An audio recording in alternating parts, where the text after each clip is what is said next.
అబ్బో ఇక్కడ కేజీ చీరలు కొంటే అర కేజీ చీరలు ఫ్రీ అంట. మంగళ్య షాపింగ్ మాల్, కేజీల్లో సేల్, టన్నుల్లో ఆనందం. మారేడుమిల్లి మండలం చావిడికోట పంచాయతీ తుర్రవాడ గ్రామంలో తల్లిదండ్రులను అతి కిరాతకంగా నరికి చంపేశాడు ఓ కొడుకు. కారణం కూడా డబ్బులు ఇవ్వలేదని, తల్లి తండ్రి అని కూడా చూడకుండా నరికి చంపేశాడు. అద్దాల మల్లురెడ్డి 36 సంవత్సరాలున్నటువంటి వ్యక్తి. ఇతనికి పుట్టుకతోనే మతిస్థిమితం లేదు, వింతగా ప్రవర్తిస్తూ ఉంటాడు. ఇతను తన తల్లిదండ్రులతోనే తుర్రవాడ గ్రామంలో ఊరికి దూరంగా ఉన్నటువంటి ఓ చేను పక్కలో ఉంటున్నట్టు తెలుస్తోంది. అయితే తల్లిదండ్రులు అద్దాల సన్యాసిరెడ్డి 56 సంవత్సరాలు, అద్దాల బుడమ్మ ఆమెకు 53 ఏళ్ళు. అయితే నిన్న రాత్రి ఈ ముగ్గురికి కూడా, అంటే తల్లి తండ్రి కొడుకు, ఈ ముగ్గురికి గొడవ జరిగింది. తల్లిదండ్రులను డబ్బులు అడిగాడు, కానీ వారు ఇవ్వను అని చెప్పడంతో, లేవు అని చెప్పడంతో దాన్ని సహించలేకపోయాడు. కోపంతో ఆ తల్లిదండ్రిని నరికి చంపేశాడు. ప్రస్తుతమైతే మారేడుమిల్లి పోలీసులు సంఘటనా స్థలానికి చేరుకుని దర్యాప్తు అయితే చేస్తున్నారు. కానీ ఎంత దారుణమైన ఘటన అంటే చాలా వరకు మనం చూడొచ్చు, మానసిక పరమైనటువంటి మానసిక స్థితి బాగోలేనటువంటి కొంతమంది పిల్లలు తల్లి తండ్రి అనే కూడా ప్రేమ లేకుండా బైపోలార్, ఈ మాట మనం రెగ్యులర్గా వింటూనే ఉంటాం. ఎందుకంటే పిల్లల్లో కొంతమందిలో బైపోలార్ డిసీజ్ ఉండటం, చూడటానికి చాలా అందంగా కనిపిస్తారు, అన్నీ నార్మల్గానే అనిపిస్తాయి, బట్ వాళ్ళ మైండ్ సెట్ మాత్రం చాలా డిఫికల్ట్గా ఉంటుంది. మానసిక స్థితి అంతగా బాగోదు, మెచ్యూరిటీ లెవెల్స్ కూడా అంతగా బాగోవు. అయితే వాళ్ళు ఎక్కువ శాతం మనం చూడొచ్చు, బైపోలార్ డిసీజ్ ఉన్నటువంటి వాళ్ళు ఎక్కువగా కోపంలోనికి ఎక్కువ వెళ్ళిపోతూ ఉంటారు. చిన్న చిన్న విషయాలను కూడా వాళ్ళు ఎదుర్కొనే శక్తి కోల్పోతూ ఉంటారు.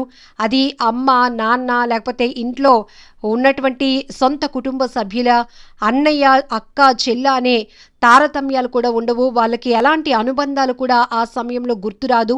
ఇలాంటి డిసీజ్ ఉన్నవాళ్ళు కావచ్చు. మతిస్థిమితం, ఈ అబ్బాయికి పుట్టుకతోనే మతిస్థిమితం లేదు, ఫస్ట్ నుంచి కూడా అబ్బాయి ప్రవర్తన చాలా డిఫరెంట్గా ఉంది అనేది కూడా గ్రామస్తులు చెప్తున్నారు. అందుకే ఈ అబ్బాయితో కొంత ఇబ్బందికర వాతావరణం ఉండటం వల్లే ఊరికి దూరంగా ఉంటున్నట్టు తెలుస్తోంది. చేను అంటే మనకు తెలుసు, సాధారణంగా ఊరికి చాలా దూరంగా కల్లాలు అని, పంట పొలాలకు దగ్గరలో కల్లాలు అని ఉంటాయి.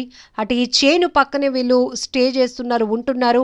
అలాంటిది ఎప్పటి నుంచో కూడా ఈ అబ్బాయి డబ్బు కోసం వేధిస్తూ ఉన్నాడు. అది కూడా తనకేమో అలవాట్లు ఉన్నాయా లేదా అని కాదు, ఆ డబ్బు కూడా పెద్ద మొత్తంలో కూడా అవసరమై ఉండదు వీళ్ళకి. కానీ ఏ చిన్న చిన్న వస్తువులు కొనుక్కోవడానికి తల్లిదండ్రుల మీద ప్రెషర్ ఇవ్వటం, బాగా ఒత్తిడి చేయటం, లేవు నాన్న అన్న కూడా అర్థం చేసుకోలేనటువంటి పరిస్థితి వాళ్ళకు ఉండదు.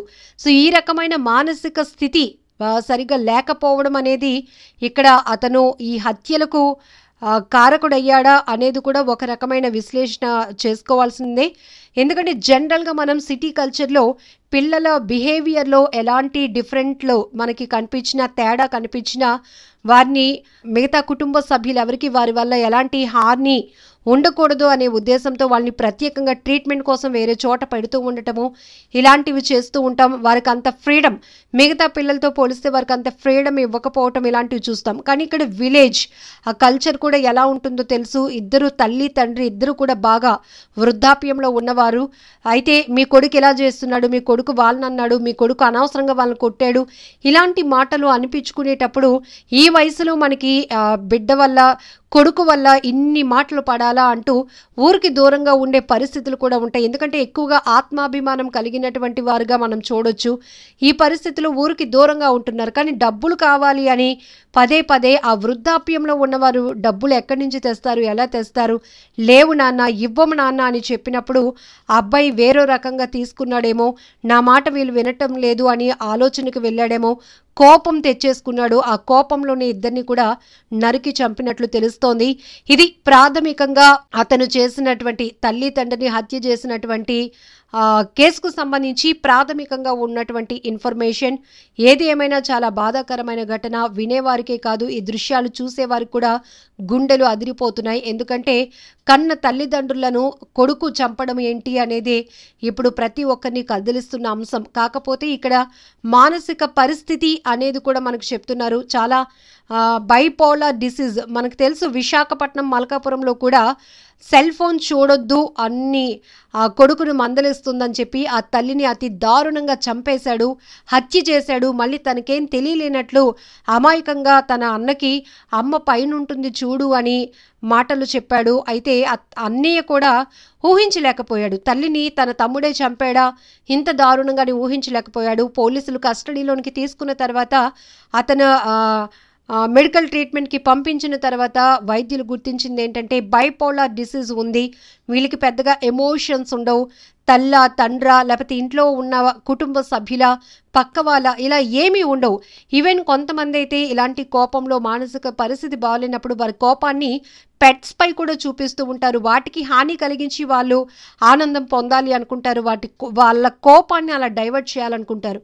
రకరకాల నేర ఘటనల్లో మనం ఇలాంటి పరిస్థితులు చూసాం కాబట్టి ఇక్కడ కూడా ఈ కొడుకు కానీ వారు కూడా ఊహించలేదు. పాపం ఇంత వయసు వచ్చినా కూడా అబ్బాయిని కంటికి రెప్పలా కాపాడుకుంటూనే వస్తున్నారు. తన కొడుకులో లోపం ఉందని తెలిసినప్పటికీ కూడా తల్లి తండ్రిగా వాళ్ళు విడిచిపెట్టలేదు, బాధ్యతగానే చూసుకున్నారు. కానీ కేవలం డబ్బులు ఇవ్వలేదనే కారణంతో అత్యంత దారుణంగా నరికి చంపేశాడు ఆ అబ్బాయి. ఏదేమైనా చాలా బాధాకరమైన విషయం కదా.